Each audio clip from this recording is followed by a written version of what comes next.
Historias de cementerios. Muy buenas noches tengan todos ustedes. Hoy es noche de historias de cementerios. Seguramente has visitado un cementerio. Los cementerios o panteones, por su naturaleza, han sido sitios de infinidad de historias, desde las que guardan dolor y luto, hasta las que cuentan relatos de fantasmas y aparecidos. A continuación, les narraré dos historias ocurridas en cementerios. Relato 1. Los muertos quieren sus cosas. Todos tenemos manías, pero ¿habías escuchado hablar de manías que incluyeran un cementerio? Pues existen. Y esta es la historia de Miguel. Miguel era un niño alegre, vivaracho y lleno de energía.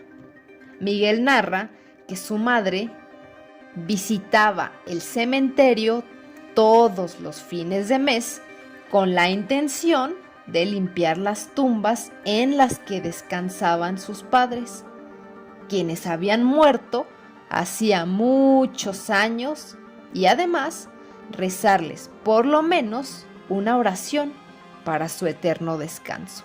Mientras esto sucedía, Miguel solía jugar larga y tendidamente entre las numerosas tumbas que había alrededor, tumbas viejas y roídas por los años. Algunas eran incluso tan antiguas que ni siquiera tenían un nombre. A Miguel jamás le sucedió nada extraño, nada que hubiera generado en él temor alguno. Sin embargo, su madre tenía una extraña manía. Al terminar la visita a la tumba de sus padres, solía recorrer detenidamente el cementerio. Ello con la intención de buscar entre las tumbas floreros o macetas bonitos y llevárselos a su casa. Así que, cuando encontraba algún florero que valiera la pena recuperar, simplemente sacaba las flores frescas o marchitas y las colocaba en las tumbas y guardaba cuidadosamente los floreros en una bolsita de tela que siempre llevaba consigo para ese fin. De esta forma, la casa de la mamá de Miguel se llenó de macetas y floreros extraídos directamente del cementerio. Algunos tenían inscripciones: descanse en paz, la resurrección vendrá pronto, fuiste un abuelo ejemplar.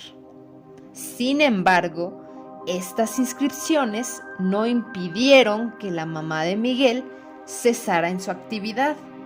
Así que, con el tiempo, las macetas y jarrones que aquellos familiares con luto y dolor habían depositado para sus familiares fallecidos terminaron por adornar las ventanas, jardines y las entradas, e incluso el comedor de la casa de la mamá de Miguel, ya que ésta había encontrado un jarrón tan bonito y elegante que ahora formaba parte central de su comedor.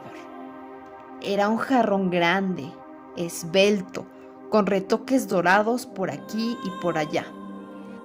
Todo, hasta ese momento, había sido felicidad. Sin embargo, con el paso de los meses y la acumulación de estas macetas y jarrones, la vibración de la casa comenzó a tornarse oscura, pesada, y la alegría que antes había sido parte de la familia se estaba terminando. Sucedió que una noche Miguel debía acudir a la cocina por un vaso de agua. Todos dormían, así que Miguel se sorprendió cuando de pronto vio sentada en el comedor la figura de una mujer. Sus ropas eran completamente oscuras. Tras la penumbra de la habitación, solo lograba ver que la mujer tenía las manos sobre el rostro. Miguel pensó que tal vez se trataba de su madre, así que se acercó lentamente a aquella figura que en aquel momento comenzó a llorar. Aquel llanto hizo que Miguel se detuviera en seco. Sintió como un frío comenzó a recorrer su espalda y notó que una neblina muy negra y densa comenzaba a cubrir todo a su alrededor. Miguel quiso correr y gritar, pero ni sus piernas ni su garganta pudieron expresar movimiento alguno. Los llantos comenzaron a subir el volumen y Miguel sintió como unas frías manos lo tomaban por la espalda.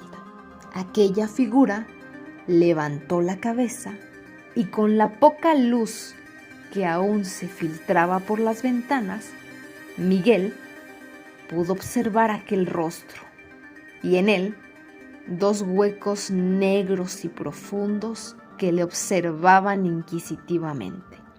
El espectro lanzó un grito estremecedor y hueco que hizo estremecer la casa y, acto seguido, tomó aquel jarrón robado del cementerio y lo lanzó con gran fuerza contra la pared, rompiéndolo en cientos de pedazos, para posteriormente desaparecer entre aquella densa penumbra.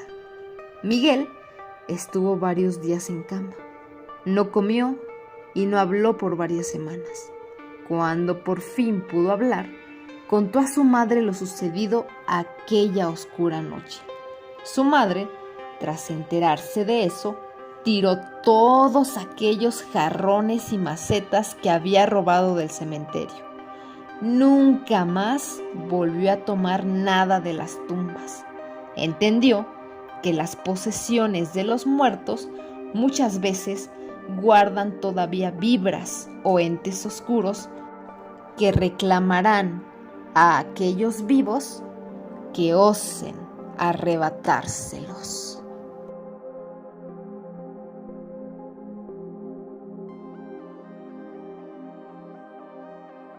Relato número 2.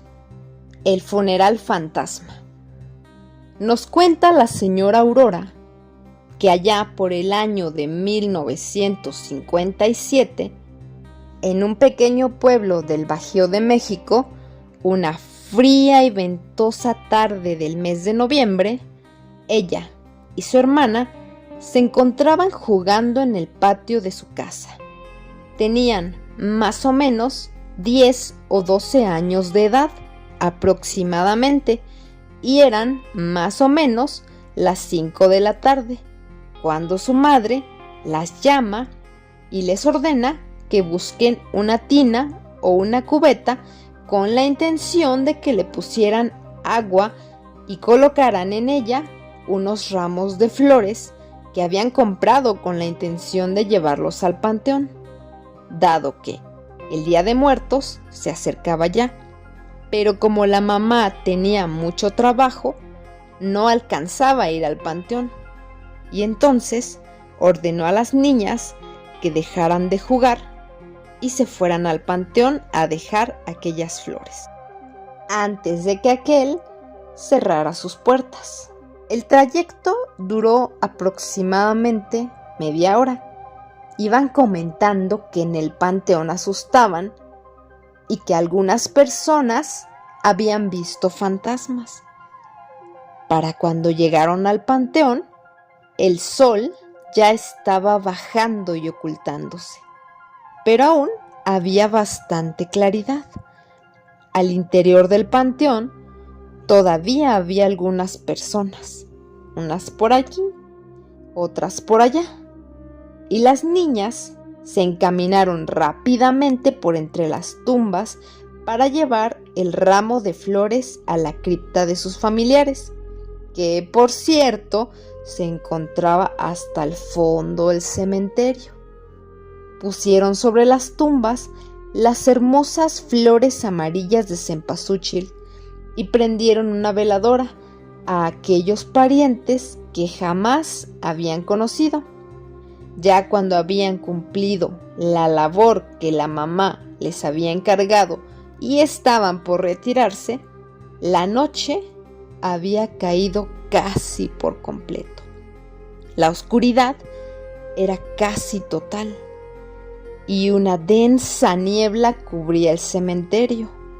Solo la luna iluminaba muy tenuemente entre las tumbas. Un poco asustadas, las pequeñas niñas comenzaron a buscar rápidamente el camino más corto para poder llegar a la puerta y poder salir. Cabe resaltar que en algunos panteones de México las tumbas no se encuentran bien delimitadas y muchas veces se encuentran incluso unas encima de otras, sin senderos principales, y a veces es casi inevitable tener que pisar algunas para poder salir, por lo que este sinuoso camino dificultó aún más la salida de aquellas niñas. Cuando por fin se acercaban al sendero principal, alcanzaron a ver entre la densa niebla y la oscuridad un pequeño cortejo fúnebre. 4 hombres cargaban un ataúd de madera y tras de ellos apenas alcanzaban a distinguirse las figuras de unas cuantas mujeres bien tapadas con sus rebozos y con pequeños cirios encendidos. El cortejo se acercaba lentamente a la vieja y derruida capilla del antiguo panteón, lo que inmediatamente les provocó una sensación de alivio al saber que no eran las únicas que estaban todavía por allí. Ya cerca de la capilla, escucharon los rezos de aquel velorio que con voces graves y agudas recitaban en voz muy baja el Padre Nuestro. Esto les llamó la atención y pensando que en la capilla podría haber algún conocido que las acompañara hasta la puerta principal, se introdujeron en aquella vieja capilla que aún no contaba con luz eléctrica. ¿Cuál no sería su sorpresa que la capilla se encontraba completamente sola, pero los rezos seguían escuchándose al fondo, en un pequeño cuarto que estaba al lado del altar? Nuevamente se encaminaron hasta el fondo de la capilla. La oscuridad ya era casi total. Las niñas decidieron acercarse a aquel oscuro cuarto del que salían los rezos, y cuando por fin llegaron, se encontraron con que todo estaba vacío. No había personas, ni cirios, ni nada, solo oscuridad. Aquellas niñas no atinaron sino a salir corriendo a toda velocidad con la intención de llegar a la puerta del panteón, que por cierto todavía quedaba muy lejos. Esta vez no les importó correr entre las tumbas, la oscuridad y la densa neblina que ya cubría todo el lugar. Cuando por fin llegaron a esa enorme puerta de madera de aquel panteón, se dieron cuenta con horror que ésta ya se encontraba completamente cerrada. Entre gritos y llantos, comenzaron a golpear la puerta con todas las fuerzas que sus pequeñas manos les permitían. Sin embargo, nadie acudió a sus súplicas. Los gritos eran cada vez más fuertes y su desesperación se tornó en horror cuando entre las penumbras del panteón vieron muy a lo lejos un pequeño cirio tintineante que era movido por una fantasmal figura que flotaba lentamente entre aquellas viejas tumbas. Fue entonces cuando el panteonero, escuchando los gritos, se acercó a la puerta desde fuera del panteón y abriéndola logró sacar a las niñas que ya se encontraban en estado de shock. Desde ese día, Aurora juró jamás volver a un panteón y nos cuenta que hasta el día de hoy ha cumplido fielmente esa promesa.